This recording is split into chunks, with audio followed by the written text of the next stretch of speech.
Hi, I'm Sherry. Welcome back to my channel.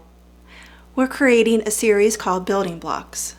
Now, building blocks to me are putting the big pieces of an event together in the proper order so that we can build a successful event.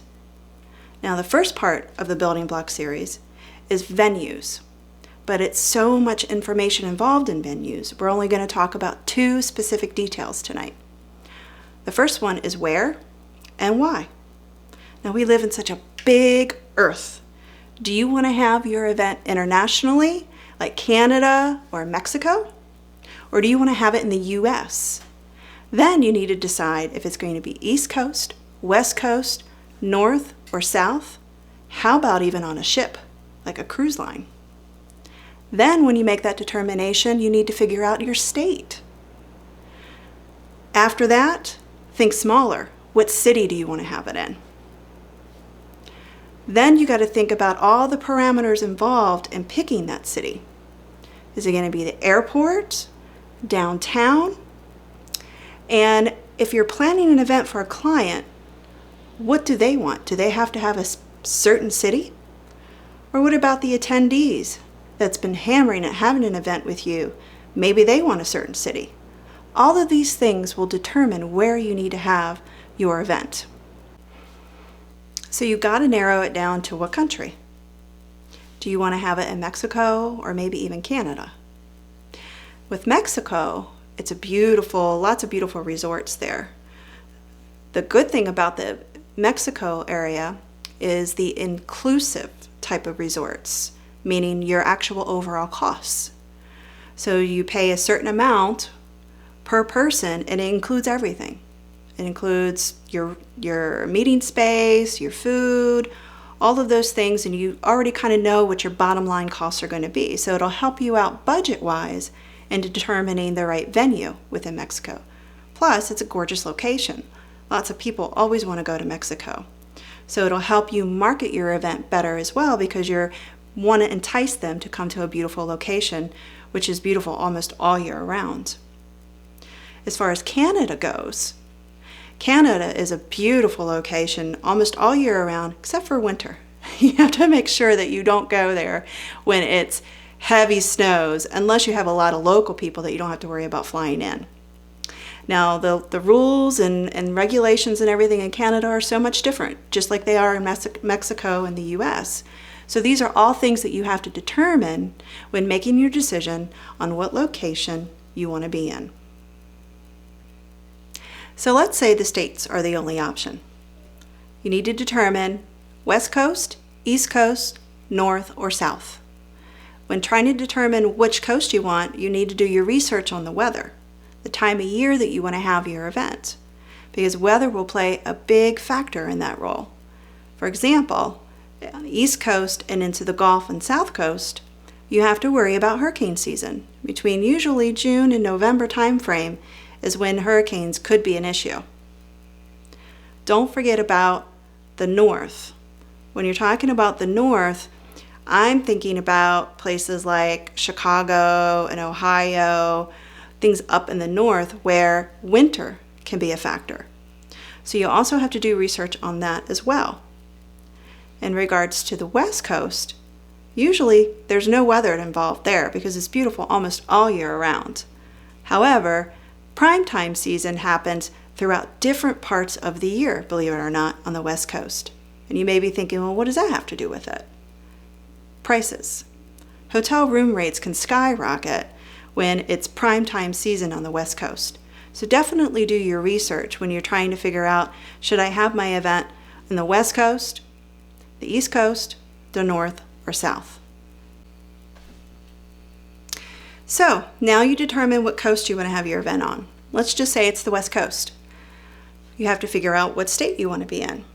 Do you want to be in California? Do you want to be in Arizona? How about Nevada? Those are three popular states that a lot of people like to have their events in. Once you determine what state you want to be in, then you need to break it down to what city. So let's go back to California for a minute. California, there's lots of popular cities. San Diego is one of the #1 people like to have events in. LA is another. What other States, whether cities in California are popular is really up to you. When you think about earlier when I said, do you want to have it in a beach, or do you want to have it downtown or by the airport, that will all determine what city.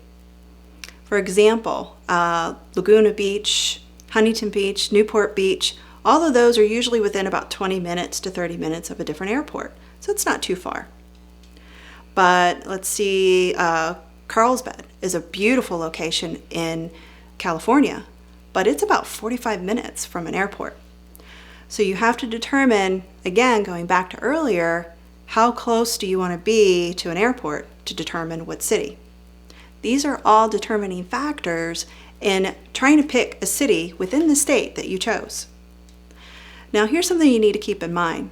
When you do your research, you don't have to just research one city. Do yourself a favor and research multiple cities at one time. Another great city location to think of is San Francisco. It's a downtown city location that is close to a lot of restaurants and bars, so if you need to send your attendees out for lunch or dinner instead of taking care of it yourself, it is close to lots of convenient places for them to go to. Not to mention lots of attractions. You got the trolley, beaches, piers, really beautiful areas for them to go visit. And how about Muir Woods? I've checked that out and it's a gorgeous location to send people to. A reason you may want to choose one city over another, for example, Orlando. There's Disney. You may have a client who wants to take their VIPs out for a fancy fun dinner at Disney. Or you can use it as a theme in your event. Talk about how Disney does great marketing. Or you can even use Disney-themed characters within your marketing. There's all kinds of really cool reasons why you would want to pick one city over another. I'm going to start with an example that I had with a client of mine. She wanted to have her event in Las Vegas.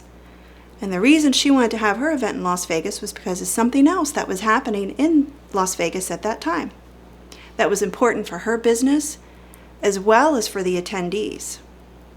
There was something else happening in a convention center where at the end of her event, all the attendees could go there and take advantage of what was happening. So if that's something that makes sense to your event, that's a factor that you have to consider. Now I'm going to give you another why. Why would you want to determine another city over some other city? So for example, I was talking about another client of mine with Las Vegas. Well, I have a client that I'm working with right now where they originally said, I want to have an event in San Diego, California, but I want to be by a beach. There are a lot of beaches in California, not just San Diego. There's Huntington Beach, there's Long Beach, there's Newport Beach. Now, did you know that that's not near San Diego? They're in LA. So there's lots of different places to determine. So you have to think, okay, well, do I want to be near a beach? Do I want to be near lots of restaurants and bars? That's where downtown comes into play. Do I want to be near an airport? Why would you even need to think about being by an airport? You want to be by an airport only for people who are cost consideration. Like for example, back in the old GKIC days when I planned their events, a lot of their events were at airport properties so that people could take airport shuttles. Didn't cost them anything. That was way before Uber times back then. Another why for having an airport property location to consider is how close and convenient it will be for your attendees. So when you're mapping out your agenda, which will be another building block we'll talk about later, is you can end your program at a decent time and still allow your attendees to get home that night. So another determining factor could be a client demand. Let's say you had a client that came to you and says, I have to have my event in this area. And you've done your research and I can't have it there. Well, let's say it's Colorado, for example, Vail, Colorado, which is a beautiful location. You're like, I can understand why you want to have an event there, but the closest airport's over 2 hours away. What do? There's lots of things that you can do. You could come up with transportation options for them, make it a fun adventure for people to go to. Do your research, find some transportation options for people to go to. Have them make it a reservation, treat it like a vacation for them. So don't look at client demands as something of a negative. Get their wish list, get their wants, get their reasons why, and then write it all out and determine and go back to them and say, well, have you considered this location instead? Or as I said earlier, you could always do multiple city researches at one time. So do that research of Vail, Colorado, but maybe even at the same time, research downtown Denver. That's a beautiful location too, and it's got really great, wonderful restaurants and bars nearby that will help serve their attendees that they don't have to worry about feeding. Another determining factor on a client demand is their budget. For hotel room rates, for example, let's say they say their attendees are only used to paying a certain rate. Well, if you remember, I said certain times a year on the West Coast, for example, or even in the South, the hotel room rates are based on what's happening that time of year, if it's peak season or not. Arizona is one great place to speak for because their peak season is almost the first full part of the year. Their rates are anywhere from $250 to $400, $500 sometimes. So if you have a client demand that says, I want to have my event in Arizona, okay, well, what kind of hotel do you want? Because you're going to be paying a lot of money for your hotels. If they say to you, I want a 4 or 5 star resort in Arizona in February, but I only want to pay $150, it's not going to happen. You have to have a reality check with your clients and make sure that you get their wish list and their wants, but also their must-haves.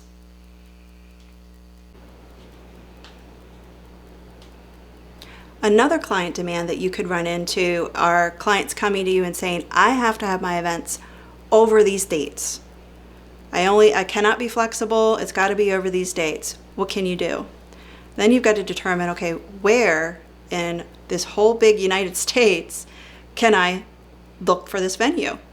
So you need to go back to the client and say, look, you got to give me more than just dates. Do you want it West Coast, East Coast, North, South? And determine that before you do your research. I know I said it's always best to do multiple city researches at one time. Cities, not coasts. You can't, it's just going to be too much for you. So you need to go back to your client and say, look, I know these are your dates, but if you need me to help you break it down, let's think about these dates. If your dates are over, as you know, peak season in certain states, don't even suggest those states to your client because that's just going to take them way out of their budget. So keep that in mind. For example, you could have a client who says, I need to have it these dates in this city, and you find out through your research that there's a citywide that's happening over that. What's a citywide? It's a new term I'm throwing out there. A citywide is something where another big convention is happening throughout the city that's taken over all the hotel rooms, where there may be meeting space there, but there's nowhere for anybody to stay. So it drives up the hotel room rate where people can't afford to stay there, or you just don't have a place for your attendees to stay. So you can do your research all you want, but you're going to have to go back to the client and say, look, you're going to have to come up with either new dates or a new city. That can happen. It's happened to me. So be prepared for that. Something else to consider is where your market's coming from. Where are your attendees going to be coming from for your event? So let's say your business is set up on the West Coast, but most of your clients or your market is on the East Coast. Don't you think it would be a lot more convenient for them to come to an event for the first time if it's on the East Coast? I know it would make them a lot more happier. So that's another determining factor that you may want to consider when figuring out what state or coast or city when determining where your event's going to be. Okay, let's say we have a hypothetical. You have a new client that's coming to you and they want to put on an event for the first time and they have no idea where. What I would do is I would first start with where and why. They need to determine, do they want to have it on the East Coast, West Coast, North or South? They may not have any idea. Then they need to go back to the basics and do research themselves and look where their market is. Is their market on the East Coast or the West Coast? If they don't even know that, then we need to talk about some more basics, and that is what matters most to them. What is the client's wish list? Do they want to have it in a warm location, a beautiful location, someplace that's near the airport where it doesn't really matter how beautiful the location is, it's a matter of convenience? Or do they want to have it in a downtown area where there's lots of attractions nearby? So these are the basic questions that you need to ask that client is, again, determining where your market is, what matters most to them, and what is going to matter most to their attendees. Hey everybody, thanks for watching my video. I hope you enjoyed the content and got some great information out of it. Please feel free to leave your comments and questions below. Don't forget to smash that like button and turn on your notifications. If you want to reach out to me directly, there's my email.